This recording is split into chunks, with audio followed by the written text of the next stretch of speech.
Yo, yo, yo, what's good, man? It's your boy O.N.E once again bringing you 60 seconds of substance. Today we're coming out of the book of Psalm, chapter 40, verses 5 through 10, talking about faith persevering in trial. Many, O Lord my God, are your wonderful works, which you have done, and your thoughts toward us cannot be recounted to you in order. If I would declare and speak of them, they are more than can be numbered. Sacrifice and offering you did not desire, my ears you have opened. Burnt offerings and sin offerings you do not require.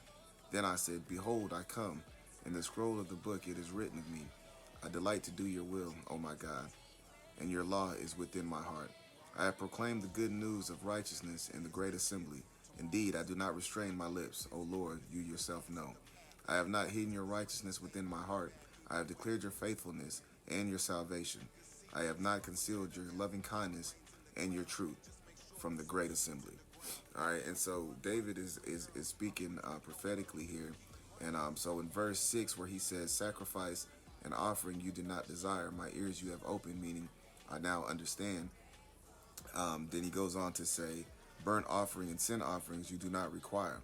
All right, so this is cross-referenced in the book of Hebrews, chapter 10, verses 5 through 7, and that whole chapter 10 is talking about how the animal sacrifices are no longer sufficient, so they're insufficient, and that's due to the fact that Christ came to be the ultimate sacrifice to fulfill God's will.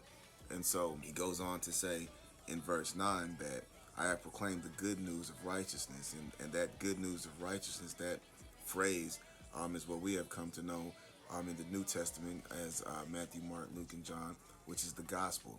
All right, and so what he is saying is, I have proclaimed the gospel in the great assembly. Indeed, I do not restrain my lips, which is something that we should all be doing as well, proclaiming the gospel. And so what David is prophetically speaking about in this passage of scripture, Psalms 45 through 10, is the greater David. And the greater David is none other than Christ himself. That's your 60 seconds of substance. And remember, God is inspirational substance.